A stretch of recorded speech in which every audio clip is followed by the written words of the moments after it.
माजी वायुसैनिक कल्याण संघटना इवान नागपूर व अमर जवान स्मारक समिती अजनी चौकच्या वतीने आज अमर जवान स्मारक अजनी चौक नागपूर येथे पहाटेच्या सुमारास आंतरराष्ट्रीय योग दिवस साजरा करण्यात आला। योग साधना सैनिकांकरिता नवी नाही। 2015 पासून सैनिक सीमेवर सुद्धा योग दिवस मोठ्या उत्साहात साजरा करत आहेत। मग ते देशासाठी दूर समुद्रात जहाजावर असो, बर्फाच्छादित ग्लेशियरच्या डोंगरावर असोत किंवा राजस्थान मधील वाळूवर, योग साधनेचा सैनिकांना सीमेवर असताना बराच फायदा होतो। आज अजनी चौकातील अमर जवान स्मारक परिसरात माजी वायुसैनिक कल्याण संघटनेद्वारा आयोजित कार्यक्रमात शहरातील वेटरन संघटना, जिल्हा सैनिक कल्याण कार्यालयातील अधिकारी, कर्मचारी तसेच नागपुरातील महिला वर्ग व नागरिक उपस्थित होते। कार्यक्रमाच्या सुरुवातीला मागील रविवारी कामठी येथे सडक दुर्घटनेत मृत्यू पावलेल्या अमर जवानांना श्रद्धांजली अर्पण करण्यात आली।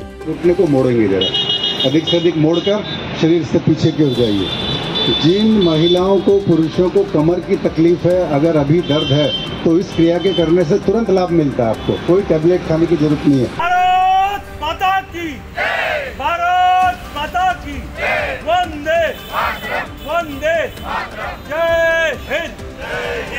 नागपुरातील प्रसिद्ध योग प्रशिक्षक डॉक्टर राजेंद्र चौधरी व सहाय्यक रवी सूर्यवंशी यांनी योग बद्दल विस्तृत माहिती सांगून प्रात्यक्षिक करून दाखवली। कॅमेरामॅन प्रवीण सह सनी बोंगाडे, शंखनाद न्यूज, नागपूर। सर्व प्रकारच्या पाळीव प्राण्यांसाठी अत्यंत गुणकारी इनोटॉक्स पौष्टिक आहार, नैसर्गिक वापरा, केमिकल टाळा। इनोटॉक्स सह रोगराईस आळा घाला। पशुखाद्य टेक्नॉलॉजिकल ऑडिटिव्ह उत्पादनासाठी महाराष्ट्रातील सर्व जिल्हे व तालुक्यात डीलर्स नेमणे आहे। अधिक माहितीसाठी संपर्क करा 8446625542 738777557।